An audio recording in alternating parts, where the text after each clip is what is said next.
Hello all. Today we are going to talk about creating on the go and creating from your travels and getting inspired from your travels and bringing it back to your art practice. I am going to have on our blog a minimal art supply list. I've really narrowed it down to the mediums that I use on the go. This again is a very, very minimal list of things that I often use while I'm traveling. I want to address one thing right away. Please don't put the pressure on yourself to actively be creating on the go. You do not have to be actively creating art to get inspired by your travels. It can look like you collecting little ephemera, such as tickets, museum brochures, menus, textiles, little souvenirs to bring back home to really inspire your work. It might look like you jotting down your itinerary, things you've done, places you've been so that you don't forget. Or it could look like you taking photographs on the go that you can create from back at your studio. Or you may have the time and you may love to create on the go. Bring an art journal, sketch, do little washes, or do little paintings on the go if you can. That's gonna look different for all of us. I know for me personally, we have younger kids. Our trips tend to be packed full of activities. We all have a lot of energy and we don't do a lot of sitting. Even on our beach vacations, we're in the water, we're boogie boarding. We just took a trip to Japan. I think we crammed so much in 10 days. I barely had time to sit down. Now, I did get my sketchbook out a couple times and actively created with my kids side by side with me. They created and sketched a few times in the morning, but I did not create near as much as I want. So I want you to kind of take that pressure off yourself. That does not mean you can't create an art journal based on your travels when you get home. That is exactly what I just did with this trip. When I came home, I'd been jotting down notes of where we'd been. I'd been taking photographs actively throughout the trip. And when I came home, I'm starting to work through an art journal that I'll go through in hopes that it might inspire you on different subject matters and things that you can create in your art journal to give you ideas. I think it's important before you go on your trip to really think about that. Is it a kind of trip that I can create a lot on the go, or is it a kind of trip that I should take photos and bring them back to my studio and start to create either a keepsake, a collection, or a class? When we start to ask these questions, it helps us when we're on the go. Also, what are you wanting to gain into your art practice from these travels? Do you want to practice new subject matters? Do you want to bring in new color palettes inspired by this place? Do you want to maybe get inspired by the local artists and artisans and bring some of that patterning and make it your own? Maybe you'll fall in love with a textile there, or maybe the hotel is decorated with beautiful artifacts, and then you want to start painting some of those elements. Ask yourself these questions before your trip and on your travels to really know what you're curious about and what you're connected to, and that will lead you to the direction you want to go. For me personally, I like to kind of tell a story through my photos and through my art journal. This kind of is a keepsake for me, and maybe my kids will look through them later and they can kind of remember some of the places we've been together. They can maybe look up restaurants to see if they're still open. But I kind of tell a story through my art journal and through my photography. And then from there, I start to pick out different subject matters that maybe I'd want to create a collection or a class I'm gonna go through my art journal that I just created from our trip to Japan. And I'm gonna talk about different things that I can include in my art journal so that maybe it'll give you some ideas or spark some ideas of what you can start to capture from your travels and your trips in a very quick way. Again, I'm using very minimal supplies.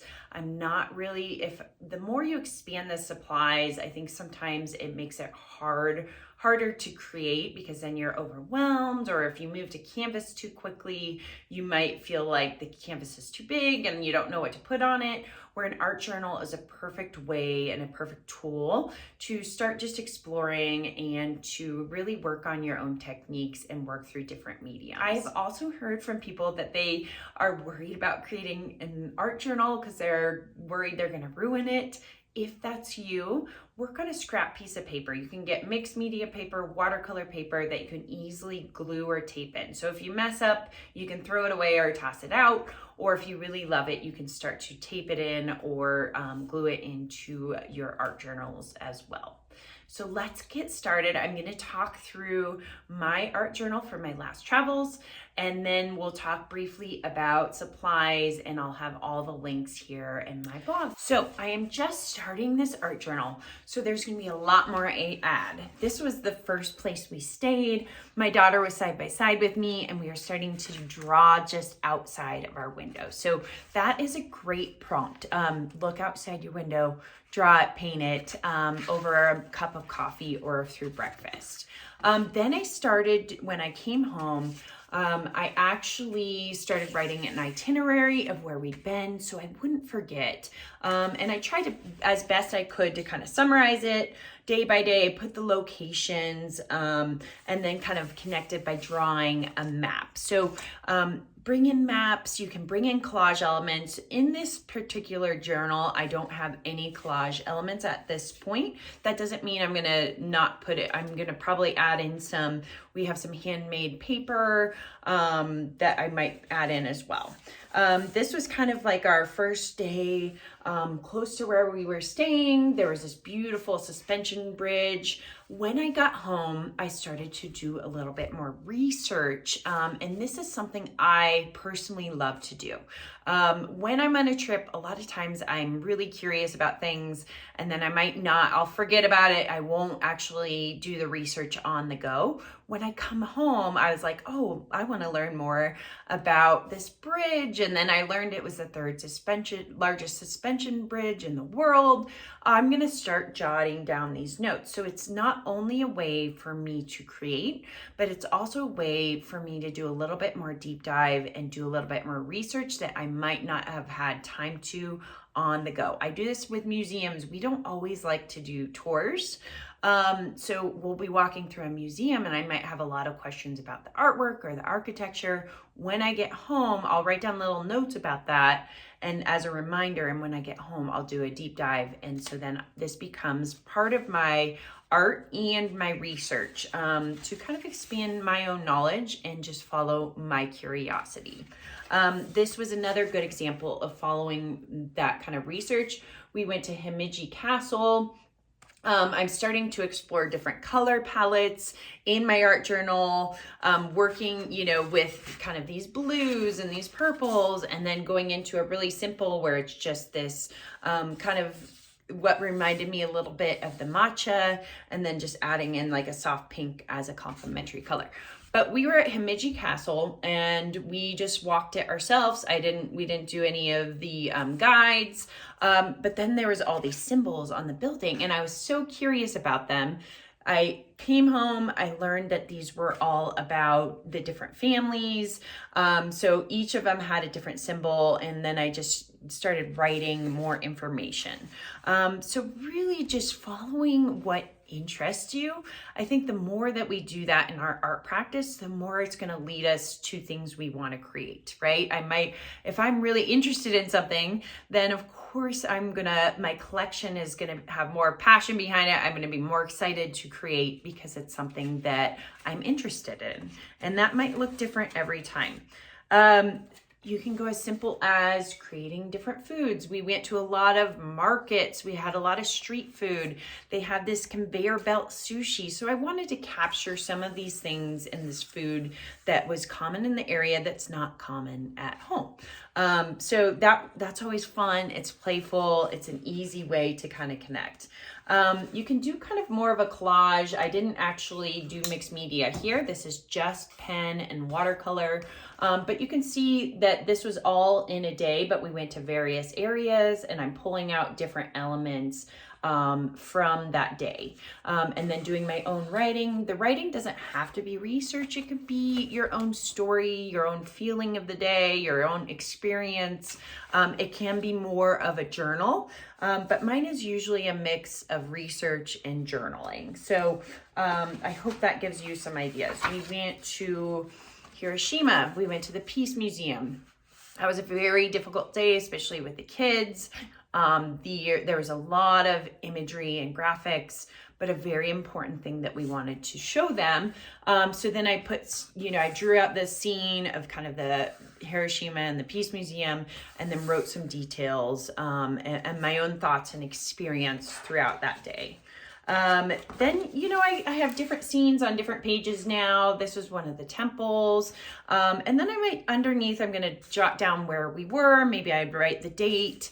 And then, just side by side, I put them side by side as kind of the contrast. There was so much dichotomy in Japan. So, you've got these kind of old temples with these very modern cities.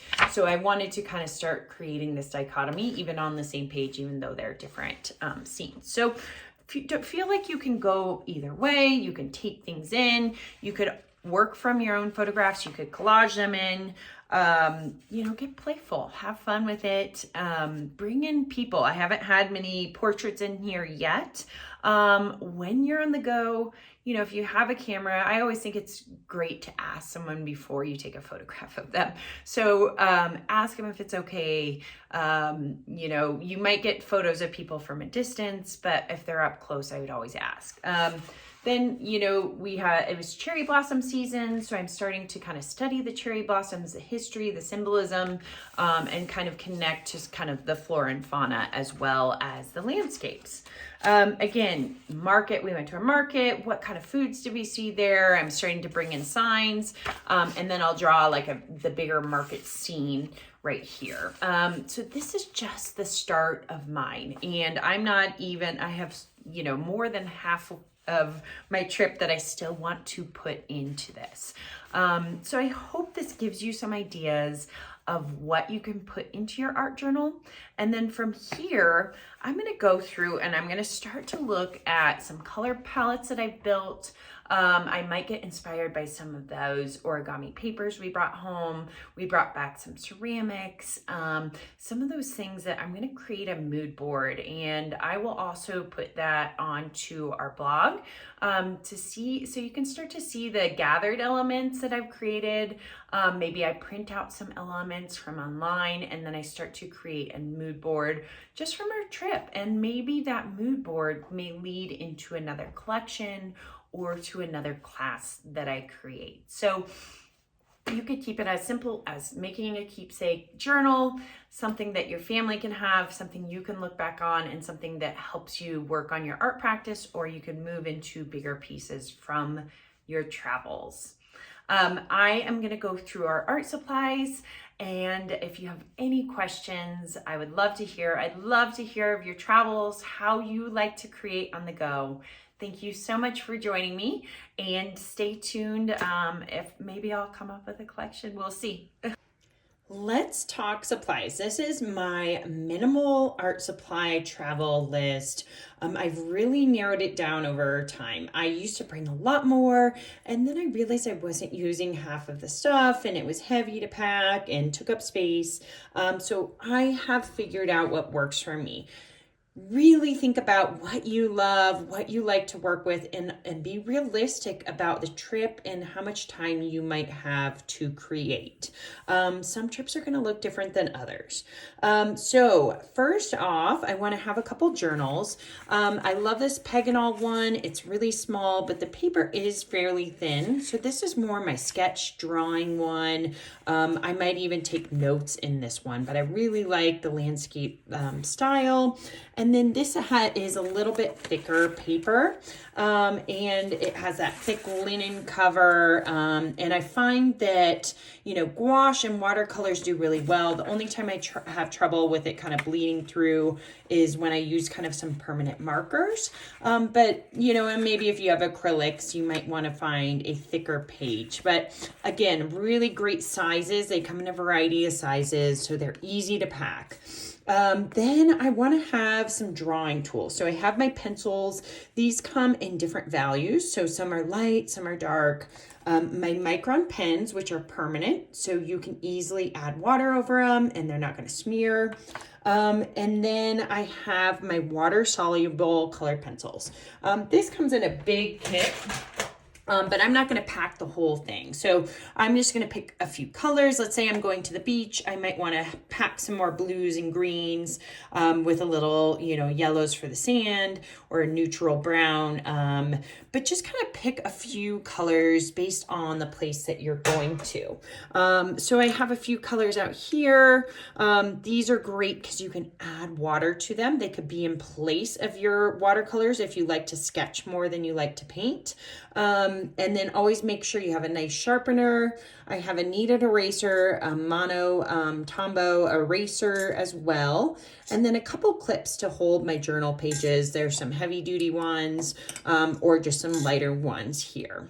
As far as paintbrushes, I will actually forego my paintbrushes a lot and just bring this travel brush. You can add, if you've never seen these before, you can add water in here. I don't need a container then. If I'm gonna bring my paintbrushes without this travel one, I have this cool pop-up little container, which is great on the go and can kind of condense down. I use these a lot for my kids too. They work great. And then watercolors. I love my Ocean Paper watercolor set. This is a custom set. So I handpicked each of the colors. I think the container now is not wood, but she still, I think, offers some of this set, and it has this beautiful case, and it's really, really easy to pack. Another one I have found online that actually is fairly good quality is this set. And again, it condenses really small, which I love, and it comes with a water brush. All of these will be on my website, so I'll make sure to have links for all of those. And that is it as far as my art supplies. All of this is going to fit in here, minus my watercolors, and then I can put it into either a small purse or into a backpack. I will always travel with my Sony mirrorless camera. A lot of times I'll bring a couple lenses. I'll bring a couple extra battery packs and memory cards. I found this case that I really love now, which is great for carrying the camera. You can remove these or move them around, so I could put two lenses and I could put my camera and cords all in here and throw this into a backpack. So it's a little bigger for a purse, but great for a backpack. And then that is pretty much all I'm going to bring. You could also just have your iPhone. iPhones are wonderful on the go. They take great video. But I really don't. I do much better bringing less, but decide what works best for you and your own art practice. I hope these tips have helped you on your next travel journeys. I would love to see what you are creating from your travels.